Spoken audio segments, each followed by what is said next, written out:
Hi, Novak. Welcome to the US Open. I really just wanted to ask you about throwing out the first pitch at the Yankee game, what that experience was like. It was a great experience. I want to thank the Yankees organization for making it possible for me. It was my first baseball experience overall, first time visiting any baseball game, and it was a packed house, almost 50,000 people. Obviously, big rivalry, probably the biggest rivalry that you have in the baseball with Red Sox and Yankees, and I got that privilege to be able to access the locker room and meet Aaron, Judge, and the guys, and so impressed with Aaron particularly and his size. I mean, he's humongous. I mean, he's incredible. And yeah, he was very nice. I gave him a racket and signed racket. He gave me a bat, and yeah, I was warming up with one of the guys for that pitch, and it was on the level ground. And then once I got to go and throw the first pitch, I was on elevated ground, like a little hill, and then I didn't throw that accurate, but it still wasn't as embarrassing. I think it's some of the other guys I saw in the past. And yeah, it was fun. It was really, I was treated very nicely, and I was very honored to be there. And to be honest, I became a fan. I didn't follow baseball that much. Didn't know what to think of it, to be honest. But I since yesterday, I really became a fan. I followed it as everyone was giving me like a little bit of details and insights on the game, and then once you really understand it and you follow it, then you really immerse in it. And I really liked the experience. I didn't stay all the way through till the end, but I watched more than half of the game and really enjoyed myself. Howard. Hi, Novak. I wanted to ask what you, and if you have a sense, other players think about the prize money increase here this year that for the champions, for across the board, and whether that's movement you consider satisfactory in the kinds of things players are hoping for, or if there's still work to be done in that area. Look, it's a step in the right direction. Obviously,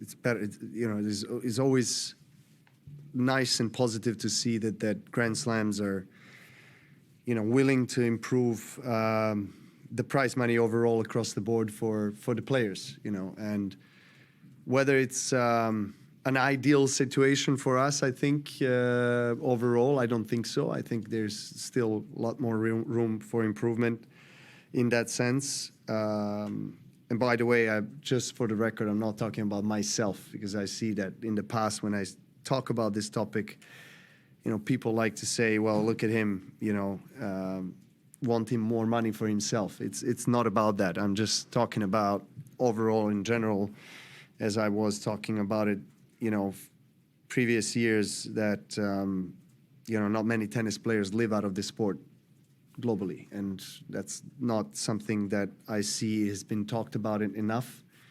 So that it's a step in the right direction. And of course, I always welcome that, and I always like to see that happen. But it's also, important to understand that we live in a very commercial world. Entertainment, sports business is very big, and for Grand Slams they're doing very well as well. So US Open increased the prize money, other slams are doing it too, but they also have a bigger revenue than the previous year.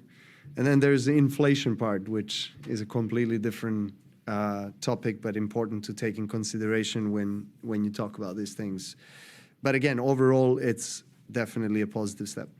Matt. Hi, Novak. You haven't played much at all since Wimbledon. You had spoken, I think, at Wimbledon about sort of that balance of getting to the late stages in tournaments and having no gas in the tank. And I guess you have to balance the rest against coming in without too much preparation. I was wondering if you could speak about your preparation ahead of this, and also how it feels to come in cold is probably the wrong word, but Cold whatever in it terms is. of, the matches, official matches. Obviously, I didn't have any matches since Wimbledon, so it is the right term in a sense. But I've put in a lot of training in the last 3-4 weeks, and I decided not to play because I wanted to spend more time with my family. And to be honest, I think I earned my right and have the luxury of kind of pick and choosing where I want to go and what I want to play. And to be quite frank with you, I don't enjoy the 2-week Masters events anymore. It's just way too long for me. My focus is mostly on the slams, and I've said that before. But I also like other tournaments. I'd like to play more of the other tournaments, but I just we have currently informally or unofficially 12 Grand Slams a year, when you think about it. I mean, Grand Slam is 2 weeks, and the other Masters events are almost 2 weeks as well. So, so it's just, I'm not anymore prioritizing the heavy schedule as I used to. I'm not, chasing the rankings or building up my points or defending or et cetera. I just don't think about it anymore. For me, it's really about where do I find motivation and joy.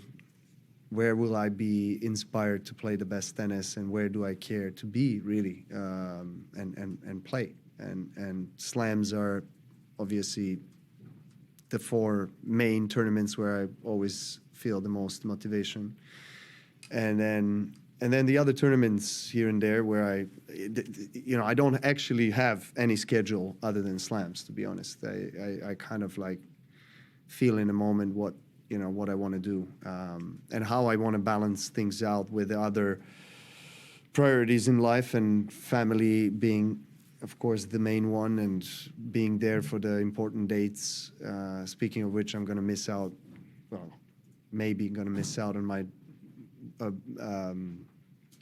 daughter's birthday. It is 2nd of September, so if I'm doing well, I'm still here. But those are types of things that I really don't want to be missing anymore. So it's just on a personal level for me important to be there, to show up, for the people that have been showing up for me for all these years playing tennis. We have 2 more in English. Ben. Let's follow up on that, Novak. It seems like a lot of the guys in ATP, especially in a good number of the women as well, have been pretty against the 2-week Masters. Yeah. But it also seems like they're entrenched in those sort of complaints from the players, and also lots of fans think they just try to go along too slowly. Yeah. Do you think there should be talks about switching back, about getting them back to 1 week, and or is this just set in stone and something a fight I don't that's see not worth how fighting anymore? I don't see how that's going to happen, to be honest. The contracts are quite solid, as I understand, 30-year contracts. I don't know, unless all the Masters events come together and the ATP board on the tournament side is supportive of the idea of going back, which I really doubt. I don't know. I don't know what the sentiment is from the tournament sides, to be honest, but I've noticed that a lot of top players have been quite opposing the new change of the almost 2-week events, the Masters level. Yeah, I mean, I supported players, but in the end of the day, when the players needed to be active and when there was time of negotiations and decision-making, players weren't participating enough. And this is an ongoing story, of the players, particularly top players. They just, they express their feelings, but then when you really need to put in the time and the energy into conversations, meetings, which I know it's very difficult. I mean, I've been there, trust me, many times.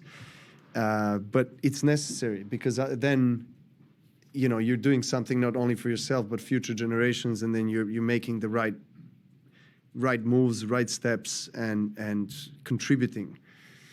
And I don't know. Let's see what happens. I just doubt anything will change in a foreseeable future when it comes to these contracts that are quite solid and bring a lot of revenue to the tournaments. Last question in English, Billie.